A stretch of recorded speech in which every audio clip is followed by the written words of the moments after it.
Hey folks, John Phillips. So yesterday I made a post, which I'll copy down in the description, about my last day as an attorney at Morgan & Morgan. So the short story is Cinco de Mayo, May 5th, 2011.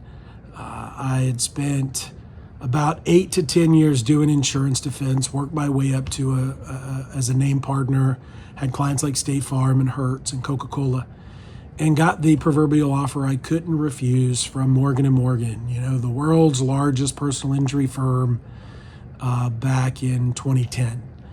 And accepted the job and came on as an 8-year attorney, right? And the way they treat their attorneys, it's like a $50,000 a year salary, and then you take a little piece of every single case and hope that you make a 6-figure living. The first year they'll give you some guarantees that you don't go backwards. At the time, as an insurance defense attorney, I was making a decent living after 8 years in the practice and achieving status as a named partner.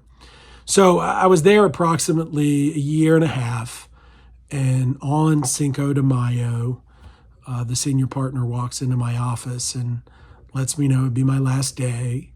And I had noticed the moments before he walked in that my computer completely froze up. So they host everything at Morgan & Morgan through their office in Orlando.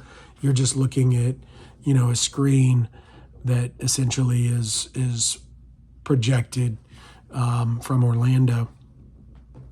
And so I noticed that my screen had kind of frozen up, and he walked in and gave me that fateful talk that nobody wants to get on a Friday afternoon. And, that was unfortunate, and it was a surprise. But at the same time, I was terrible at working 400 to 500 cases. Look, I've had an office of staff of attorney, 15, staff of 15 and 3 or 4 attorneys, and we don't work 400 cases at a time. And there you had one attorney and a couple of case managers and a paralegal working 400 cases, and you didn't know clients' names, and you were, always a bit underprepared, and needed to settle your certain cases a month to reach your incentives. So I said in my post yesterday, bigger isn't always better, people. The problem is when you want to be treated like, 100 pennies instead of 4 quarters. If you want to be nickeled and dimed and get interest on postage stamps, you go to firms like that.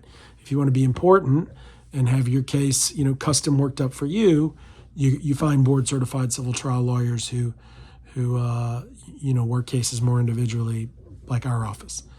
So yesterday being my, 13-year anniversary in my own practice, I decided to do a little bit of a diary. My YouTube's been taken off lately, and I figure why not let people know a little bit more about us, our practice, and what's going on. So, certainly this might bore some people. It might interest other people. Hopefully there's a young lawyer out there that could be inspired by it. But today's day one of year 13, and it was an interesting day. So I started off, it's a Monday. I started off, suited and booted with a federal court mediation with my client, Jim Hodges. And Jim made national news a couple years back when on Halloween he went to jury service. He had a summons, and they told him, no, we're not picking juries that day. So they sent him home. Well, Jim is legally blind, and in his back pocket, he had, his walking stick. And an officer passed by, Officer Godey of the Columbia County Sheriff's Office, and picked on him because his walking stick was sticking out of his back pocket.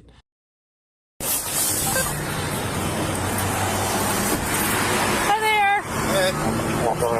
What's this in your back pocket? I just saw you walking it. The navigational aids. What's the problem? You a tyrant? Yeah, I am actually. What's your name and date of birth? I don't have to give that unless Yes, sir. I was investigating. You have reasonable. Do you want me to put you in handcuffs right now? Yes, sir, I do. What is your suspicion? It looks like you're carrying a gun in your back pocket. I'm stopping to make sure you're carrying it properly. You don't have you ensured that it's not a firearm? No, you keep turning so I can't see it. You don't have to be a dick to me. Well, you're being one to me. And ultimately arrested him, even though he showed his walking stick, because he refused to give his ID and cooperate with her, as he called them, tyrant demands. Now she's asking me for ID. Okay. I don't need the ID unless there's reasonable articulated suspicion that I have committed a crime, am committing a crime, or about to do a crime. Sir, and her suspicion was that you were armed, okay, and she's asking you for your ID. Well, now she has verified that I am not armed, okay. So there is no problem. You got your ID or not? I do have my ID, but you don't need it. Okay? Okay?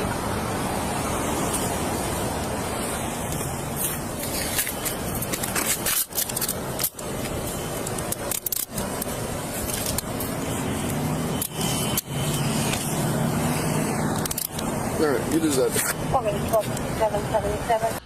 And so, we had a mediation today in federal court. Sometimes they'll assign another federal magistrate judge to give a shot at settling cases before depositions. And we had that today. And obviously what happens at the mediation is confidential. But the arbitrator was disturbed by what was in the video. And you could see it in his face. And so, we can post a link to that. You can certainly find it right here if you look up, some of my civil rights cases that we've briefed right here, and you can see the police camera video and how wrong of an arrest it is. So that was my morning mediation, and then this afternoon's been busy in other cases and trying to get depositions scheduled and do things that help run a practice. But I'm going to try to keep some of these videos to 8 or 10 minutes or less. But I want to give an insight into what practice is. I graduated law school at the University of Alabama in 2000. So yes, this is goodness, are we at 24 of my practice? This is day one of year 13 of my practice as a lawyer that owns his own practice. And if you followed anything about us, we've taken on a president and helped rewrite whether NDAs can be used in the White House.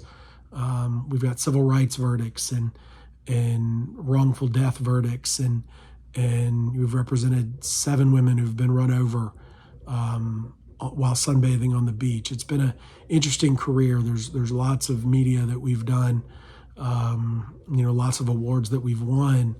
But at the end of the day, when you're practicing law or practicing really any profession, you need help, and you need friends, and you need referral sources, and you need people that understand that hopefully you're a little different than everybody else out there. Look, everybody can sell a widget. I'd argue everybody could probably do a car wreck case. Now, are they going to do them like Morgan & Morgan? So another Morgan & Morgan story. In May of every year, back then, I don't know if they still do it, but they'd have settlement month. And so everybody in the firm across all the cities and states would try to contribute millions of dollars in settlements. You try to settle 20, 30 of your cases in May, and then everybody in the firm got a vacation. Here's the problem with that. What if your case was ready to settle in March? But we pushed it to May for our own desires. What if your case wasn't ready to settle at all, and a case manager, paralegal, and attorney signed off on settling it, taking the last offer without telling you that it's going to get them a trip to Cancun? That's the problem with these big models, folks. That's the problem with kind of commission-based contingency attorneys, because you don't know necessarily what their motive is. So bigger folks is not always better, because that overhead is big too. So day one, year 13 As I said in my post, thank you to everybody that has contributed to making me a better lawyer, a better father, a better husband, and a better advocate for my clients. Thank you.